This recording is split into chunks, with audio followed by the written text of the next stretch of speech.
Ed Woodward's making decisions that he just should not be making. Individually good players who are worse in a dysfunctional team. When I look at United's lineup, sometimes I laugh at how bad it is. Hello and welcome to Football Trending on Joe, where we'll be looking at the biggest topics on the timeline. Today, I'm joined by football experts Carl Picknell and Reuben Pinder. Gents, we've got to start off with United getting thumped 2-0 at home by Burnley.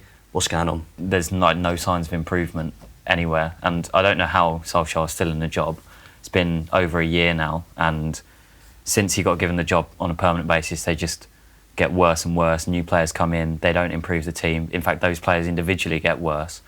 And he's not the only problem, but he is a problem. And like yesterday was just the epitome of like United at their worst. Just no plan, no energy, just lethargic, abject. It was just terrible. The blame can't solely be left at Ole's door. You've got to look at Woodward. 600 million spent.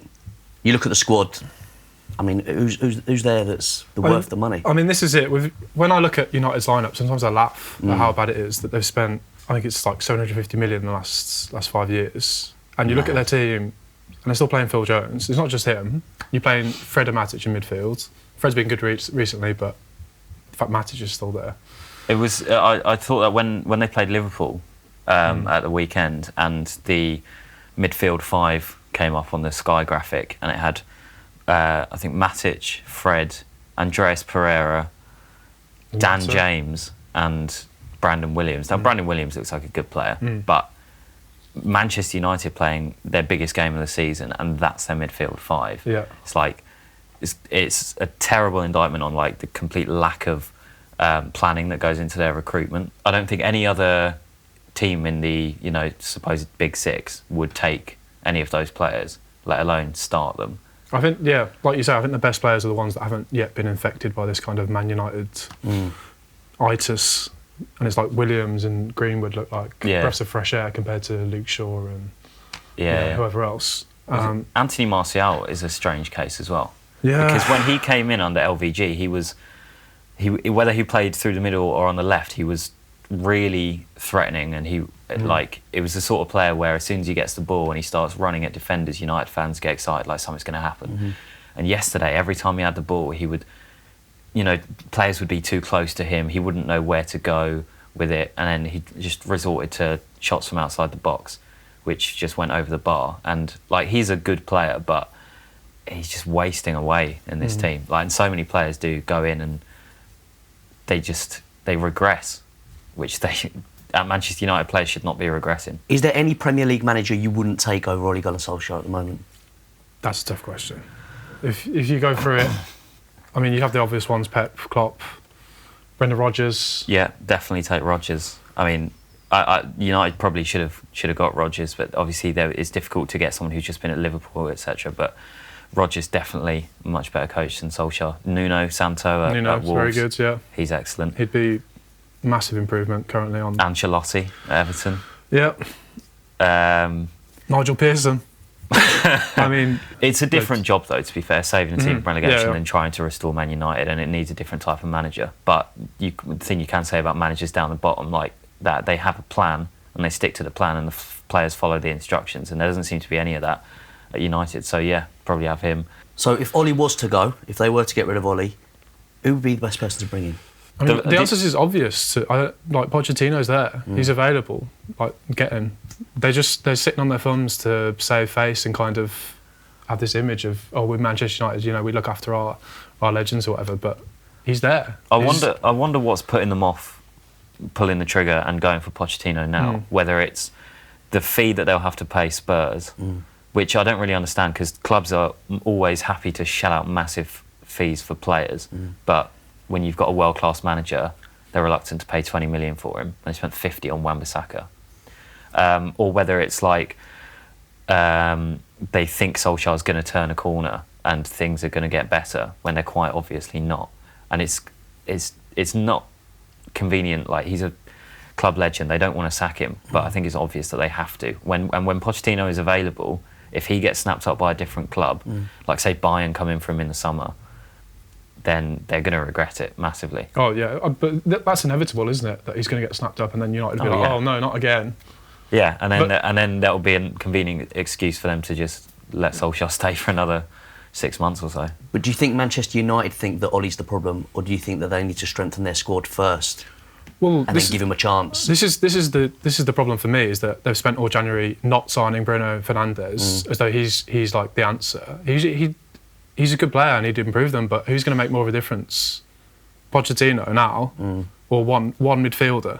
Yeah, like it's a no-brainer. Because it's obvious. The squad is too thin and not good enough, but better coaches get better results out of this squad. It's not terrible. Like, there are good players in the squad, and a decent coach like Pochettino would do much better with them. But the question that you ask, do Manchester United think he's the problem? The problem is who's running the club. So who is Manchester United in this case? Woodward and the Glazers, and the recruitment strategy that filters down from them has been terrible. And they're quite happy with the money that the club's making through sponsorships and everything. So they're not that eager to sack him. So Ole is not the problem, but he is a problem, and that's reflected in the results that they're getting. Like, they score marginally more goals under Solskjaer than they did under Mourinho, but they concede more goals under him as well. And is it worth it? Because it's not even like they're entertaining and they lose 4-3 all the time. They're boring to watch. So he is definitely one of the problems. Just not. It goes beyond him, definitely. So can the problem be solved with Woodward and the Glazers still at United? It can be softened somewhat if they were to hire a better coach. Yeah. It's difficult. I think another thing that people bring up is the wage bill that United have at the moment is the third most in the world, and it got compared to Liverpool's recently. And at Liverpool, you've got players like Gini Wijnaldum, Trent, Robertson, all on low wages, whereas at United you've got like Luke Shaw on 150k a week, I think. So they're just overpaying for mediocrity. Yeah. And until they stop doing that, then it can be Ole, it can be David Moyes again, it can be anyone. Like, they're stuck in this wheel. When you do that, it's very difficult to offload these players as well. Yeah, exactly. Like, no one's going to take Luke Shaw off United's hands. No one wants Matich. No one wants any of these players. 80 million for Harry apart from Inter Milan, apparently. Yeah. Where Conte's just like, he wants all these mediocre wing backs like Darmian and Victor Moses and Ashley Young, because he wants a collection. I mean, he's taken Lukaku off them, but looking at United really now, they should not have let Lukaku go. Like, this is it. They buy this marquee striker. They give him how many seasons? Two seasons, and then sell him for 70 million. Don't replace him. Now Rashford's out. They're relying on Martial and Mason Greenwood. And they're Manchester United. This is it. Looking at getting Jude Bellingham, 30 million. Is that panic? Is that overspending? That seems to me like a signing, because he goes straight back on loan to Birmingham City for the end of this season, maybe next season as well. So it's like, is that just something to placate the fans? That's not. He's not going to come and play for Manchester United this season. That's a PR signing. Yeah, it's like Solskjaer's spoken a lot about. Well, there's been a lot of talk about him using the Man United youth players because it's like the United way and all of that, and that's to appease the fans during a difficult period where the results aren't good. And signing a 16-year-old is more, look at us, we're investing in youth. He's literally 16 years old. Is he going to play? No. If he does, is he going to transform them? No. So we talked about Solskjaer, we talked about Woodward. Who are the underachievers in the United squad? Well, you've got Luke Shaw, Paul Pogba to an extent, but I think one of the most prominent cases of that is Anthony Martial. When he joined from Monaco for big money, there was a lot of hype around him, and he justified it initially because playing under LVG, like, he scored on his debut. He was scoring regularly at the age of 19, and this was before Rashford came through. He was like the player that they relied on to score goals because it was him, Rooney, and like Juan Mata, and so he was the main attacker, and he was doing really well. But since Van Gaal left and Mourinho's come in and then Solskjaer's come in, he's really stagnated. And I don't think it's because of a lack of talent, but the management that he's been under is really, really poor, and like he's wasting his formative years at a club that aren't developing him as a player. And like, he missed out on France's World Cup squad in 2018 because of it. Whereas players like Florian Thauvin, who were at Newcastle, and they ended up going because they were in form because they were playing for good teams. And you look at like the way Liverpool have developed Mane, who in terms of raw talent compared to Martial, when they signed from Southampton and Monaco respectively, there's not a lot in it. But Klopp sees what he wants, sees a player that he likes, and he like fine tunes him into the player that he wants him to be. And there's just Martial just hasn't had that at United. I think it's the knock-on effect when you get a manager like your Klopp or Guardiola or even Rodgers. There's like a development plan in place for each player, whereas Martial, like, sometimes still he plays out wide, he plays up front on his own. There's no real, like, what is he to this Man United team? And then it's also because the other players as well around him, there's no setup, there's no structure to it at all. And this is the thing with Klopp, like, first season he didn't win anything at Liverpool, but there was the makings of something there. I think people could see it. And now you're seeing that he has this 1 to 11, he has this unbelievable team to a man. I think most of us would agree are better than United players, but only because he's worked with them in this way and he's brought them to this point. Why do you think the likes of Luke Shaw, Paul Pogba, why do you think they've not achieved the heights of, say, Mane, Salah, you know, who's Klopp kind of pushed forward and, you know, Mane winning African Player of the Year? Why have these players not gone on and... I mean, this is the question, because when Luke Shaw was brought in for £30 million, I think he was 18 or 19 years old from Southampton. He was going to be England's left back for the next 10, 15 years. He was that good, and now you look at him, he'd been replaced by Brandon Williams, an academy player. He just hasn't. He had a bad injury, he did, but... Yeah, I was going to say, the leg break didn't help, but I think arguably what was even more unhelpful for Shaw's progression was the treatment that he got from Jose Mourinho. Yeah. Like, he never got an arm around the shoulder. It was always sort of like aggressive management to try and... He singled out Luke Shaw as the player that he would test mentally, and Luke Shaw isn't the sort of player that reacts well to that. And I think that's had a really bad long-term effect on him. But, like, there are lots of players like this throughout United's squad. Pogba, like Martial, being moved around. You're playing in a 2 next to Matich, now you're playing in a 3, now you're playing as a 10. Now we're going to drop you because the team aren't performing well and you're the most expensive player. So we expect you to make them play well. But that's not how football works. It's a team game. And as you're saying with Klopp, team works as a unit. And, like, individually, Liverpool have some, you know, Henderson is a good player, but he's better because he plays in this team. It's the same for all of them. And United have some good players who are individually good players who are worse because they play in a dysfunctional team. And that's the case with Martial. Yep. Like, there's no partnerships. Like, Liverpool have good partnerships all over the field between the wingers and the fullbacks, between the centre-backs and the DM, everything like that. Martial doesn't really have a good partnership with anyone in the squad, bar like Rashford, but even then they're quite similar. And sometimes they'll play Rashford through the middle, and sometimes they'll just swap them around. And there's no, like, consistency of tactics that helps a player develop their overall game. Yeah, there's no vision, basically. Do you think that's a lot to do with confidence as well? So once a player's confidence is knocked, your teammates can feed off that, and, you know, it affects the whole squad.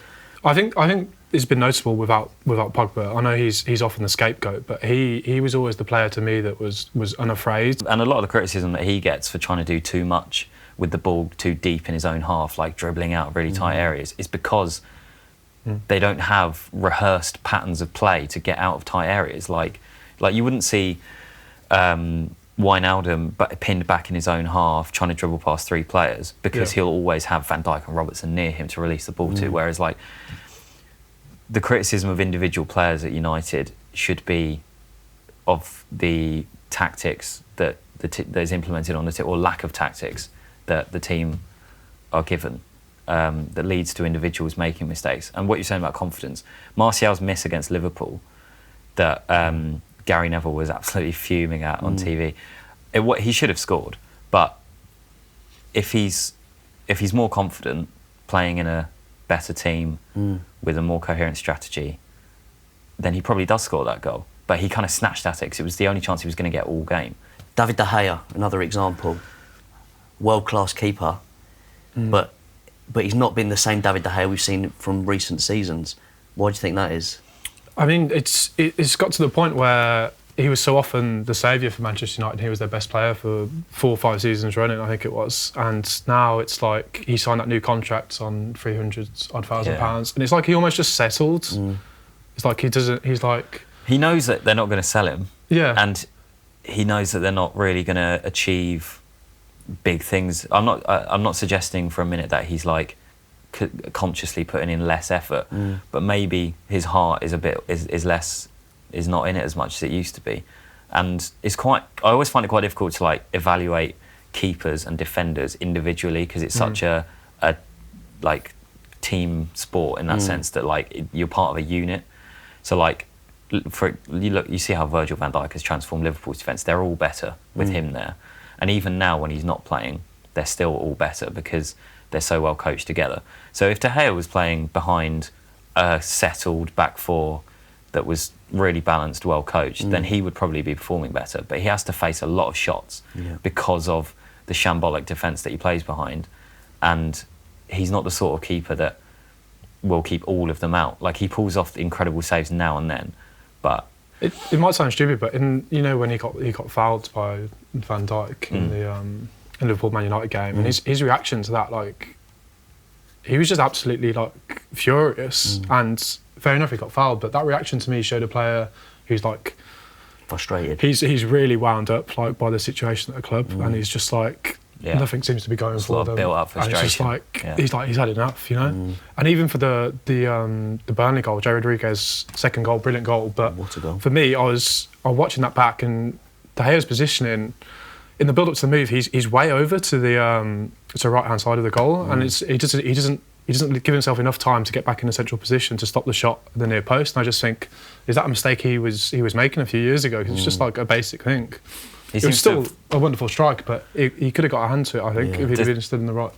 De Gea seems to have almost gone full circle. Isn't it? When he arrived at United, he was flapping at crosses and missing them and things, and then he became this like complete, unbelievably good goalkeeper who could stop shots with his hands, with his feet, and play, and like his kicking was immaculate as well, and he could command his defence. But this was like when they had like Vidic, Ferdinand, Evans, like really reliable centre backs, and now he seems to have gone back the other way to being very unreliable. And like, I mean, the Van Dijk one, it was given as a foul, but maybe an old version of De Gea claims that a bit stronger. Same with the Calvert-Lewin one. I think things like that, it's mental as much as physical. Like he's aware that Van Dijk's coming in, and Van Dijk obviously now has his reputation where he's just like a Goliath. But I think balls like that, it's if a keeper's confident and his team's playing well, he takes the hit, but he takes the ball as well, and there's no doubt. Whereas him, he was like, I don't know, he's in two minds almost. It's that essence of doubt once again creeps in. But that's Manchester United all over. It's like that's just the club now. So it's been 7 years since Fergie left United. What do you think is the one biggest thing they should have done in that time? I think it's obvious. I think they haven't had a sporting director, and it's first of all, it's meant that Ed Woodward's making decisions that he just should not be making, and the direction of the club is down to him. He's a banker. Like, what does he know? What does he know about anything really, apart from banking? And it's shown in the managers. The managers, they've come and they've gone with no real improvement or direction. There's players there that shouldn't still be there, that are like clingers on. There's players that have gone that shouldn't have gone, and it's just all added up to. And we've reached this point now where it really is make or break. Like they could sink quite easily into mid-table mediocrity for the next decade if they don't sort it out. If you look at a club like Ajax, they've got Mark Overmars as their sporting director, and they are an extremely well-run football club on a budget and a wage bill a fraction of Man United's, because they make the right decisions and football decisions, not financial decisions. But if you make the right football decisions, then you become an extremely profitable club. Ajax make money every season because of their Champions League qualification, and it just adds up. It's an example of hiring a club legend that actually works because he's qualified to do the job. But with Woodward, it's astounding that he lacks the awareness to realise that he needs better qualified people to do football-specific jobs when it comes to recruiting players. Because if you've got a sporting director who has a vision and knows what type of, like, what mould of player he needs, and you know, to sign younger players that are going to last over that maybe 5-6 year period, then you don't end up with a squad full of clingers on, like you're saying, players on $100,000 a week that the new manager doesn't want to use, but the old manager did. So it astounds me that they haven't hired a sporting director in that time, because every other big club has a sporting director, has a long-term vision, and like the proof's in the pudding. Like look at City, they won back-to-back Premier League titles under Pep Guardiola, and they were signing players for Pep before he arrived at the club because they knew he was gonna come, and they got Soriano and Cheeky from Barcelona, who obviously Pep, like there is a marriage of their styles there. Like the vision all makes sense. Like they all agree on how they want the club to play and move forward, and they were signing players like Raheem Sterling after a pretty bad, not bad, but like an underachieving season at Liverpool in 14-15. Sterling wasn't the world-class player he was then that he is now, but they saw that Pep could turn him into one. And like when De Bruyne signed from, was it Wolfsburg? Yeah. He signed for like 50 million quid. And on Sky Sports, I remember they're all saying like, mocking it, yeah. Paul Merson why the saying hell are they signing, yeah. are they playing that much for this player? But it's because they had a vision and they knew how to implement it. He called him a Chelsea flop. Yes. Signing a Chelsea flop for 50 million, they were laughing about it. But it's almost like Jose Mourinho is not the best way to get the most out of young talent, as United have since learned. He had Salah, Lukaku, De Bruyne. He had De Bruyne and Salah in the same squad. Yeah. He's playing Schürrle and Oscar over them. I don't know why United thought... I mean, to be fair, like nobody really knew that Salah would then go on to be the player that he is now. But he's another one. When Liverpool signed him from Roma, people were really sceptical about that transfer because they were basing it off what they saw of Mo Salah in very limited appearances under Mourinho at Chelsea, even though his numbers at Roma in Serie A were phenomenal.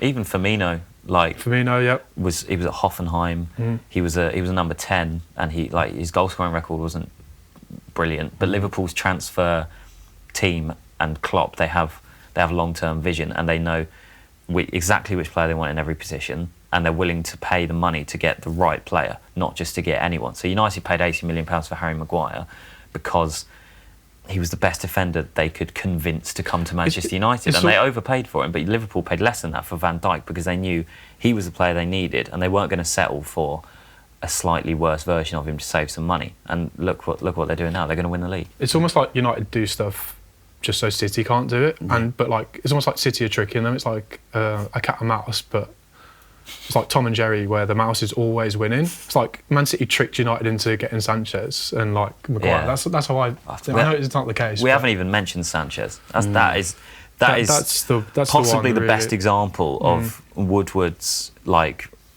completely dysfunctional strategy. Let's sign Sanchez, massive name. Yeah, he's got a massive following in South America. He's achieved things with Barcelona, and he's won a couple of cups with Arsenal. But he was so obviously on the decline, and he was on huge money, and Arsenal fans were quite happy to let him go. It's the same with Matich, actually. Chelsea fans were happy to let him go. It's like, why is it not obvious to him that this is not the way forward for Manchester United? It's baffling. Like, what other club the stature of Manchester United would have given Juan Mata a new contract? And I know he's not a bad player, and by all accounts a lovely guy with a blog, but like, should he be playing for that football team at this point? 33 years old. Yeah, no. He's a wonderful passer of the ball. He can't run. Yeah, in the way that the game has developed, the physical demands of the Premier League. I know it's a cliche, but the way you do need to be athletic to play in the Premier League midfield now. Like the role of the sort of languid number 10 who just floats around is kind of disappearing. Like you need Rest in peace, Mercer. Yeah. But this is again, it goes to the point there's no direction, because you've got half the team is like young and full of pace and energy and dynamic, and half the team is Matich and Mata, just like cloggers basically. Well, Mata's not a clogger, but like he runs like he's treading in water. Yeah. Where you've got Daniel James and Martial and Rashford and Greenwood all playing at pace, and then Matich playing 5-yard square passes to slow it down. It doesn't fit, And Matich can't keep up with them. Like there's no sort of did you see unity. When Salah scored that goal, Matich and I think it was Daniel James were trying to run back with him, and just watching Matich kind of like lumber back was the funniest thing I've seen there, because he does it. He wants to give up, but he knows that he'll get absolutely slated if he gives up. So he just kind of really half-heartedly jogs back. Yeah. He knew he was never going to get But there. but you have to do it for working out. appearances. It's like, how fast do I have to run to look like I'm trying? Oh, it's this fast. I'll do Yeah. this. And then he almost he doesn't stop running. He almost loops around as though he's going to jog back up to the centre circle. And it's just like, come on. Yeah. So if United were to get a new sporting director tomorrow, how quickly do you think they could turn things around, or do you think it's too far gone? Oh, it's never too far gone. As a Villa fan, our situation was dire, absolutely dire. And in the summer of last season, well, before the start of last season, and it looked like we were going to be in all kinds of financial turmoil, like liquidation, all that kind of thing. And we turned it around. We got loads of players off the wage bill that we didn't need, and then we got promoted in the end. And it's not as easy as that, but it's like. Yeah, it's not too far gone, but The sooner the better. You look at what Liverpool were like 10 years ago. Their team has become a bit of a meme. The likes of Jay Spearing and Poulsen and Ngog and just Jovanovic, like players who nobody remembers really with any fondness. And now they're the best team in the world, pretty much. I remember a lot of those players with fondness, actually. Okay, thank you. Liverpool fans don't. Liverpool fans don't.